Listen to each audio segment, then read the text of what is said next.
제주 바다가 죽어가고 있다. 이 말 제주에서 참 많이도 들었습니다. 갑자기 떠나게 된 제주에는 예상대로의 자연과 예상대로의 문제가 있었지만 예상과 다른 모습이 있었고 예상보다 더한 이야기가 있었습니다.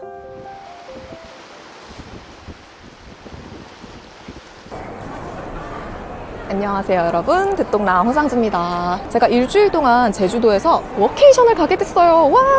아무래도 제주도에서 일멍쉬멍 놀멍 일주일 동안 잘 지내보려고 하는데 문제는 디스커버의 발행일은 정해져 있다는 거, 그리고 제 짝꿍 PD인 권다빈 PD 없이 저 혼자 가야 한다는 거예요. 그래도 제주도 가면은 뭐라도 안 나오겠어요? 사실 지금 아무 생각이 없거든요. 가서 아이템 정하려고요. 그러면은 저는 제주에서 다시 인사드릴게요. 안녕.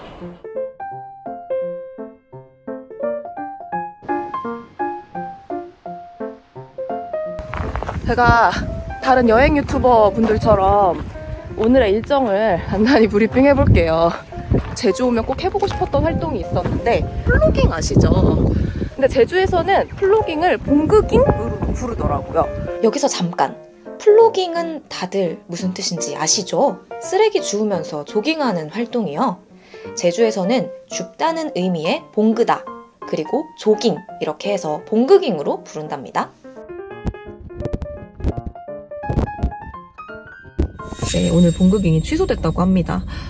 안 그래도 비가 많이 오고 또 바람도 많이 불어가지고 쓰레기를 줍는 것도 그냥 모래사장에서 줍는 게 아니라 막 돌 틈에 있는 쓰레기들 막 이런 것들을 주워야 되다 보니까 안전이 최우선이잖아요. 그래서 취소가 됐더라고요. 너무 아쉬운데? 제주에 와서 가장 기대했던 일이 이렇게 취소가 되다니 너무 아쉽지만 오늘을 이대로 보낼 순 없잖아요. 아쉬운 대로 제주에서 5년째 봉그깅 활동을 하는 변수빈 디프다 제주 대표님을 찾아갔어요. 대표님은 네. 언제부터 제주에 사셨어요? 제가 2009년에 왔으니까 14년 됐습니다. 14년 차 됐습니다. 제주에 살다 보니까 사실 바다를 자주 가고 프리다이빙이라는 스포츠를 하면서 또 바닷속 안에도 쓰레기가 있고 그래서 줄 이렇게 주워서 나오기 시작했는데 쓰레기가 좀 더 많아져가지고 더 많이 줍고 더 많이 활동하게 되면서 본격적으로 쓰레기를 줍게 되었습니다. 이제 활동을 하신 지가 그러면은 뭐 횟수로는 한 진짜 5년 차가 되신 거잖아요. 네네. 그러면은 그때와 또 지금 비교를 해보면은 어때요? 쓰레기가 줄고 있지는 않죠? 네, 더 많아지고 있습니다. 항상 뭐 페트병이 많고요. 바다에서 하다 보니까 어업 쓰레기가 많습니다. 이런 쓰레기도 나오더라 싶었던 것도 있었어요. 저기 보이시는 주사기. 주사기가 매번 활동할 때마다 주사기나 앰플이나 이런 것들이 많이 나오고요. 미세 플라스틱 문제에 있어서는 스티로폼이 제가 제일 싫어하는 쓰레기 중에 하나인데, 스티로폼이 수거가 힘들고 그 크기가 이제 작게 쪼개지다 보니까 해양 생물들이 많이 먹고 그래서 걱정이 됩니다. 이 해안가에서 보는 바다랑 바다 속에서 보는 바다는 또 다를 것 같다는 느낌도 들거든요. 그렇죠. 그 변화가. 제주 바다는 많이 죽어가고 있는 상태인 거죠. 어떤 걸 보면서 그런 걸? 일단 바다에 뭐가 없어요. 지금 제주 바다에 들어가면은 돌이랑 바닷물밖에 없다고 해야 되나? 하얗거나 빨갛게 변하는 바위가. 그런 게 이제 좀 바다 사막화라고도 하는데 그런 현상들이 많이 일어나고 이제 바다 숲이 없는 거죠. 그래서 바다 숲이 없으면 바다 생물들이 살기가 어렵죠. 그러다 보니까 이제 뭐 소라나 성게나 이런 것들도 없어지고 물고기도 없고. 이런 진짜 막 옛날 쓰레기들도 나오네요. 요거 여기 있는 얼마 전에 주운 건데 이게 치토스 200원 시절에 이거가 87년도 건빵? 혜태 건빵이라고 하더라고요. 이런 게 진짜 또 돌고 돌아서 또 나오는구나. 목표나 뭐 이런 것들이 혹시 있으세요? 이런 쓰레기 줍는 활동들을 요가나 뭐 서핑이나 다양한 활동들이랑 함께해서 일상 속에서 쓰레기 줍는 게 좀 보편화됐으면 좋겠다, 문화가 됐으면 좋겠다라는 생각을 늘 하고 있습니다. 그래서 그걸 목표로 열심히 활동을 하고 있습니다. 지난해 우리나라 바다에서 수거한 해양 쓰레기는 약 12만 6천 톤. 2020년 코로나19로 일회용 플라스틱 사용에 익숙해진 이후에는 매년 12만 톤 이상의 해양 쓰레기가 수거되고 있습니다. 해양 쓰레기의 다수를 차지하는 건 해안 쓰레기인데요. 지난해 해안 쓰레기 모니터링 결과 쓰레기 개수는 18만 2,374개. 조사 대상 지역수가 동일했던 전년 대비 46%나 늘었어요. 쓰레기 유형으로는 플라스틱이 89.9%로 가장 많고요. 쓰레기를 현장에서 수거하는 분들 이야기를 들어보면 이 쓰레기들 중 폐허구가 높은 비중을 차지한다고 하더라고요. 실제로 2018년 기준 해양환경공단이 추산한 연간 폐허구 유실량은 3만 8천 톤, 그해 전체 해양 쓰레기 배출량의 약 45%를 차지하고 있었어요. 이건 해양을 오염시키는 것뿐만 아니라 해양 생물에게도 위협이 됩니다. 바닷속에 방치된 폐허구에 해양동물이 걸려 죽는 일명 유령어업은 이미 많은 해양 생태 전문가들이 지적하고 있는 심각한 문제죠. 안녕하세요, 여러분. 지금은 아침입니다. 저는 자다 일어난 지 얼마 안 됐어요. 해보고 싶은 주제가 생겼어요. 저는 제주에 온 김에 제주 바다 상황에 대한 이야기를 조금 더 해보고 싶어요. 얼마 전에 이어즈에서 이지상 기자가 다루기도 했지만 문득 궁금해지더라고요. 이렇게 동물원이나 수족관에서 방류된 고래들이 제주 바다로 돌아갔을 때 이 해양은 얼마나 깨끗하고 안전한 곳일까? 카메라에 그걸 담을 수 있으면 너무 좋고 한번 가보려고 합니다.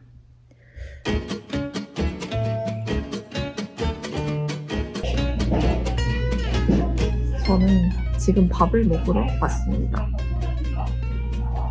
여기가 해녀분이 운영하는 식당이라고 하더라고요. 밥도 먹을 겸 잠깐 들렀습니다. 생선전이에요. 이건 따개비고요. 이거는 김치고요. 간장에서 드렸어요. 사장님, 해녀 하신 지는 얼마나 되신 거예요? 저요, 한 36년. 우연히 만난 사장님은 36년 짬바의 해녀 김영남 사장님이셨어요. 남편분도 현재는 은퇴하셨지만 오랫동안 바닷속을 누빈 다이버로 활동하셨다고 하더라고요. 이만큼의 경력이라면 제주 바다의 변화를 누구보다 잘 아는 분이겠다 싶어서 밥 먹자마자 바로 인터뷰 요청을 했답니다. 36년 전에 제주 바다는 어땠어요? 36년 전에 바다는 상상할 수 없을 만큼 정말 화려했죠. 정말 미스 코리아처럼 그냥 새까만 게 물속에서 쫙 보리 눕듯이 물결 흐르는 대로 이렇게 넘어가면서 하면 우리 해녀들이 보리를 이렇게 호미로 비듯이 네. 그렇게 해갖고 그 미역을 채취를 했는데 지금은요 미역이 없어요. 미역이 없어요? 네네.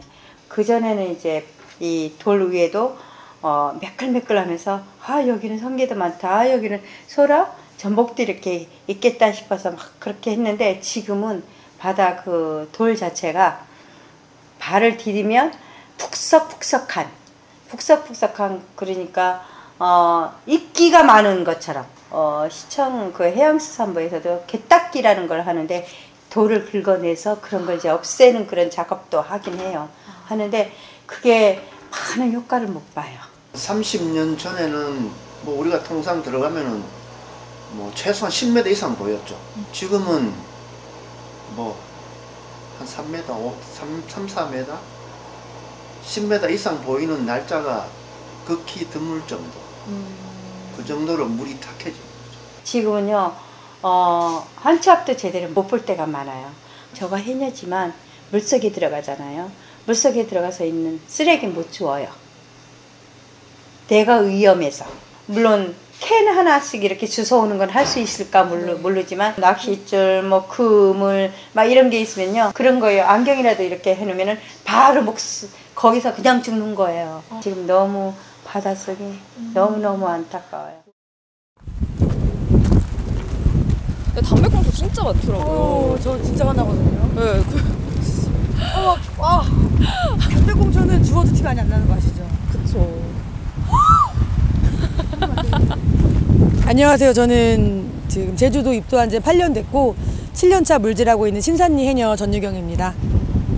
일단은 제가 처음에는 물질 시작했을 때 사실은 잘 못했을 거 아니에요. 기술이 부족하니까. 근데도 그때는 소라를 만약에 50kg 했다. 그럼 지금 30kg? 물건이라는 표현을 쓰는데 그 물건 자체가 많이 줄었어요. 그게 온난화 때문이 가장 클 거고 백화 현상이 되게 심해요. 그러니까 처음 들어갔을 때까지만 해도 막 감태가 엄청 올라와 있고 감태숲처럼 미역이 엄청 올라와 있고 막 이랬거든요. 근데 지금은 미역 먹을 거 하려고 해도 엄청 깊은 데 가야 되고 없어졌어요. 많이 줄어들었어요. 이 바다 이렇게 된다고 이거 평생 먹고 살 수 있을까 할 정도로 많이 안 좋아졌어요, 환경이. 처음엔 돌이 여기에 감태가 붙어 있고 미역이 붙어 있고 올라와 있어요. 해조류들이 막 팔에도 있고 막 자라고 있는데 그냥 아예 그 대머리 된 것처럼 그냥 아예 아무것도 안 붙어 있는 거예요. 그런 이야기들을 가끔씩 같이 일하는 동료 해녀분들이랑도 얘기할 때가 있어요. 사투리로 죽어감쪄, 바다가 죽어감쪄 그 말씀 맨날 하세요. 그러니까 저보다 훨씬 더 30년, 40년 하셨으니까 바다가 어땠고를 정말 내비게이션 하는 것처럼 어디는 뭐가 있어 다 아시거든요.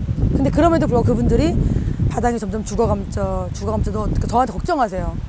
바다에 물건이 없고 생태계가 파괴되고 있는데 너 어떻게 평생 이걸로 먹고 살래? 이런 말씀을 진짜 많이 해요. 정말로 많이 하세요. 그물 같은 것도 많은데 사실은 거기에 또 해녀분들이 되게 걸림을 느끼실 때도 있다고. 있죠. 저희가 보통 작업을 하면 뒤를 보지 않고 앞에서 이렇게 찾잖아요. 걸리면 순간 당황하는 거예요. 저도 몇 번 걸린 적은 있어요. 이렇게 어머 이러고 이제 막 이렇게 막 빼내고 한 번은 아예 오리발에 감겨가지고 이게 그 그물을 뺄 수 없어서 그냥 오리발 벗고 나온 적이 있어요. 제가 가장 항상 걱정하는 거는 저희 지금 제일 나이 많으신 분이 89이시거든요. 그럴 때 만약에 저처럼 그런 똑같은 순간이 오면 과연 괜찮을까. 실제로 해녀들 사고 중에 가장 많은 게 심정지거든요. 그러면 그런 것들의 사고가 더욱더 쉽잖아요, 오기가. 해마다 세네 분들 정도 돌아가세요. 심정지로 인한 것들도 많고 바다에서. 근데 그런 것들의 영향도 있지 않을까 저는 사실 그 생각도 해요. 한때는 바다가 모든 걸 품어주는 곳이라는 생각을 했어요. 대기에서 발생하는 막대한 양의 에너지를 흡수해 오랫동안 지구의 기후를 조절해왔고 설사 좀 오염된다 해도 바다 스스로 정화할 수 있는 능력이 뛰어나다고 믿었거든요. 그런 바다가 변한다는 건 생각보다 무서운 일이었습니다. 제주에 처음 왔을 때까지만 하더라도 좀 놀고 쉬고 좀 말랑말랑한 이야기만 하다 갈 줄 알았는데 역시나 디스커버는 안 되겠어요. 이 문제 제대로 한번 이야기해봐야겠어요. 이것저것 뭔가 얘기해야겠다 싶은 게 많은데 사실은 우리는 뭐 기사를 통해서 제주에 이런 해양 쓰레기 문제가 심각한가 보다 정도는 이제 짐작을 하고 간 거였잖아요, 제주에. 근데 막상 가니까 누구의 이야기를 들어도 지금은 진짜 더 심각하다 상황이 이런 이야기들을 되게 많이 들었거든요. 심지어 막 듣동라가 무슨 채널인지 모르는데도 하겠다고 하는 분들이 되게 많아가지고 내가 뭐 하는 사람인지 잘 몰라도 심지어 명함통도 놓고 갔어요. 진짜요? 명함을 드린 적이 한 번도 없어요. 어머. 명함 드린 적이 한 번도 없는데도 그런 얘기를 하면 할 수 있다고 말하면 진짜 심각하다고 막 이러면서 막 응해주시고 그러더라고요. 당장 내년부터 무슨 어구 보증금제 뭐 이런 걸 한대요. 왜냐면은 그 어업 쓰레기가 되게 심하잖아요. 또 그 일회용 컵 보증제처럼. 그래서 어구에 애초에 그걸 팔 때 추가 요금을 넣고 대신에 네가 돌려주면 그 보증금을 다시 돌려주는 약간 그런 제도를 2024년부터 또 시행할 예정이라고 하더라고요. 실제 거기 사는 사람들도 그렇고 연구하는 사람도 그렇고 아예 통계도 그렇고 진짜 다 그냥 악화되고 있다는 것만 보여주고 있네요. 바닷물은 국경을 가리지 않고 흐릅니다. 곧 해양 쓰레기 문제는 우리나라만의 문제가 아니라는 거죠. 미국이나 일본 같은 경우는 어업 과정에서 나오는 쓰레기로 열 에너지를 만들거나 쓰레기를 재활용하는 프로젝트를 정부 차원에서 지원하고 있다고 해요. 자료를 검색하다가 국제학술지에 소개된 국내 연구진의 논문도 하나 발견했어요.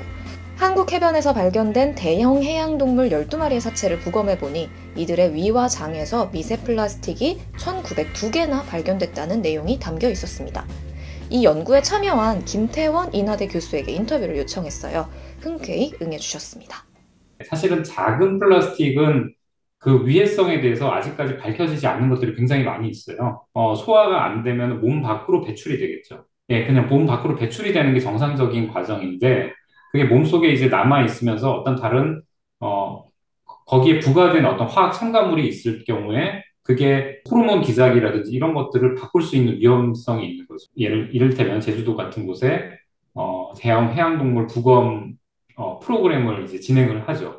그러면 거기에서, 각 연구팀들이 모여가지고 자기들이 이제 필요한 부분들을 연구하기 위해서 샘플을 얻는데 저희가 이제 관심이 있었던 부분은 미세 플라스틱이 가장 1차적으로 발견될 수 있는 거는 먹어서 문제가 될 수 있는 위나 장 내용물을 분석을 하거든요. 그래서 그걸 조사를 해보니까 먹이 단계를 거치면서 그 다음 단계의 생물들이 계속해서 그 전에 있었던 먹이가 안고 있던 플라스틱을 계속 전이한다는 연구들이 지금 꾸준히 나오고 있거든요.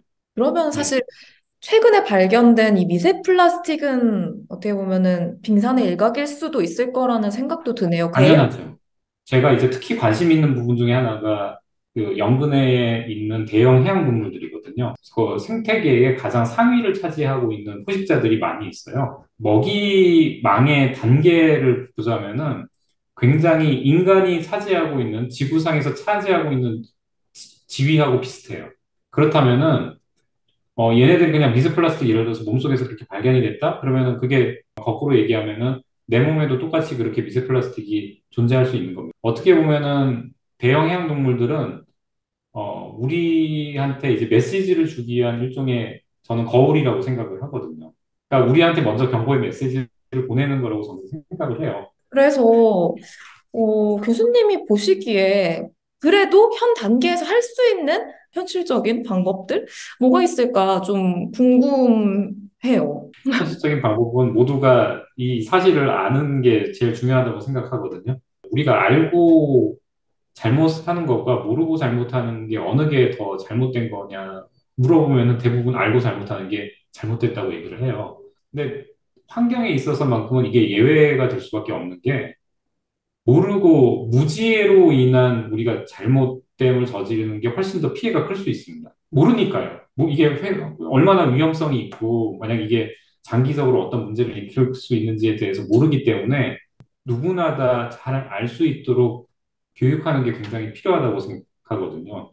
그게 1차적인 거고요. 변하는 의식에서부터 출발을 한다면은 나중에는 진짜 우리가 살고 있는 이 주변의 환경이 보다 좀 좋아질 수 있지 않을까라는 좀 기대감은 저는 가지고 있습니다. 안녕하세요. 오늘 진짜 제가 제주에 온 이후 가장 날씨가 좋은 날입니다. 제가 지금 나와 있는 곳은 제주 서남 쪽에 있는 대정읍의 노을해안로예요. 여기가 평소에 고래들이 자주 목격된다고 해요. 해안가에서도 이렇게 이 바다에서 헤엄치고 있는 고래들을 자주 목격할 수 있다고 하더라고요. 네, 초심자의 행운이란 발생하지 않았습니다. 못 봤어요. 돌고래를 보러 배 타고 나가는 관광선들은 발견할 수 있었는데요. 최근에는 이 관광선들이 고래에 너무 가깝게 접근해서 고래가 다치는 일도 발생한다고 해요. 고래들의 정상적인 소통이나 사회활동을 방해하기도 하고요. 현재 이 바다는 돌고래들에게 어떤 곳일까? 돌고래 수의사로도 잘 알려진 이영란 플래노션 대표에게 물어봤습니다. 돌고래들은 연안 굉장히 가까이에 있기 때문에 육지에서 나오는 어떤 문제 이런 걸 그냥 고스란히 봐줄 수밖에 없거든요. 이제 극단적으로 나쁜 경우가 몇 가지가 최근에 있었는데 꼬리 지느러미가 잘린 경우가 있었고요. 거기가 굉장히 단단하고 굉장히 두껍고 힘이 센 그런 부위인데 왜 이제 잘렸나? 아무래도 거기에 바닷속에 가면 낚싯줄이나 낚싯바늘 이런 게 굉장히 많으니까 그게 아마 엉켜서 괴롭게 결국 잘리게 되지 않았나 이런 추정을 하는 좀 그런 사람들이 많았고요. 또 한 경우는 입 주둥이 아래 턱에 이렇게 입 안에 종양이 근데 그게 굉장히 이상적으로 커져가지고 그 아래 턱이 이렇게 골절이 되면서 입을 못 다무는 개체가 발견이 됐어요. 얘네가 왜 암에 걸렸나? 그러면 암을 어떤 유발하는 그런 발암물질 같은 거에 접촉이 되지 않았을까? 또 사람들이 마구 버린 쓰레기나 이런 거에도 고스란히 영향을 받고 있는 것 같다. 근데 어쨌든 이 산업은 계속 돌아갈 것이고 돌아가야 할 것이고 먹고 사는 문제가 걸려 있으니까 그래서 이 지속 가능한 어업이 뭘까라는 생각도 들어요. 한편으로는 지속 가능한 어업이라는 건 상당히 개념이 잡혀 있어요, 이미. 예를 들면 아주 큰 틀에서 보면 한 3가지 정도의 요건을 갖춰야 하는데 먼저 우리가 어업을 할 때 그 잡으려고 하는 그 목표한 그 어종이 멸종되지 않는 범위 내에서 잡자. 그 다음에 두 번째는 그 주변 생태계를 망가뜨리면서 어업하지 않는 것. 예를 들면 어업을 하고 뭐 낚시도 마찬가지지만 그 그물이 어디 걸리거나 아니면 뭐 끌어올리기 귀찮거나 아니면 너무 낡았거나 그럼 바다에 버려버린다.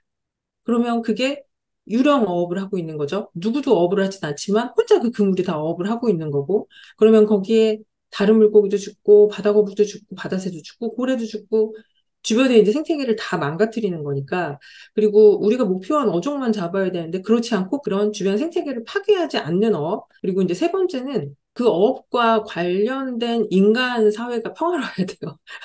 인권도 보호를 해야 되고, 이 지역과 저 지역에서 매일 그 어업 때문에 뭐 싸우고 이러면 안 되니까, 그런 것들이 이제 다 갖춰진 걸 지속 가능한 어업이라고 하고요. 후쿠시마 원전 뭐 이것 때문에 이 수산물 이력제에 대한 그 요구가 좀 많이 나와요. 이게 어디서 생산된 거고, 어디서 잡혀가지고 우리 식탁에 오게 됐는지 그 중간의 이력을 우리가 알아야겠다. 이거는 지금 굉장히 저는 좋은 그 흐름이라고 생각을 하고요. 네. 우리 몸에 해가 되는지에 대한 것도 물론 굉장히 중요하지만, 우리 생태계가 건강하게 보존되는지에 대한 것도 여러분들이 이 소비하는데 좀 기준이 좀 됐으면 좋겠습니다. 안녕하세요, 여러분. 오늘은 제주에서의 저의 마지막 날입니다. 원래 오늘도 플로깅, 이 봉그깅을 하려고 신청을 해뒀었는데 날씨가 역시나 곧 비가 올 예정이라서 취소가 됐어요. 간이로라도 좀 쓰레기를 주워보려고 해요. 너무 많이 봤거든요, 사실은 일주일 동안.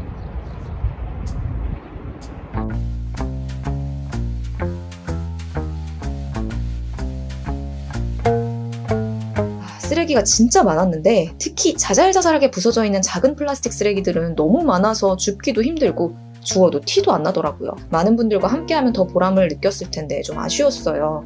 주운 쓰레기는 인근 분리수거장으로 갖고 가서 잘 처리했습니다. 네, 여러분. 저는 지금 제주에서의 일정을 마치고 서울로 돌아온 상황입니다. 제가 기자로 일한 지 10년이 넘었잖아요. 근데 기자로 일하면서 하고 있는 생각 중에 변치 않는 생각이 하나 있어요. 바로 현장이 가장 정확하다예요. 그걸 이번 제주에서도 느꼈습니다. 현장에 있는 많은 분들이 같은 방향으로 목소리를 많이들 내주셨어요. 현재 제주의 바다, 이 해양이 죽어가고 있다. 오염되고 있다. 김태형 교수님이 그런 이야기를 했잖아요. 환경에 있어서만큼은 알고 저지르는 것만큼 모르고 저지르는 것 또한 상당히 위험하다라고요. 저는 그 말이 이제 환경에 있어서는 모르는 것이 변명이 되지는 않는다라는 말처럼 들리기도 했어요. 그만큼 많이 교육하고 또 알려야 한다라는 말씀이셨죠. 저는 오늘 이 영상을 보시는 분들에게, 우리 듣동러 분들에게 그 알매 있어서 조금이라도 도움이 되기를 간절히 바라는 마음입니다. 네, 그러면은 전 여기서 인사드릴게요. 제가 지금 굉장히 비장하죠? 피곤해서 그럽니다. 상당히 피곤합니다. 이제 집으로 돌아가서 푹 쉬고 다음 영상으로 또 여러분들한테 찾아뵈려고요. 네, 그러면은 여러분 오늘도 평온한 하루가 되시길 바라면서 여기서 인사드리겠습니다. 화수목 아침 7시 듣동라가 습관이 됩니다.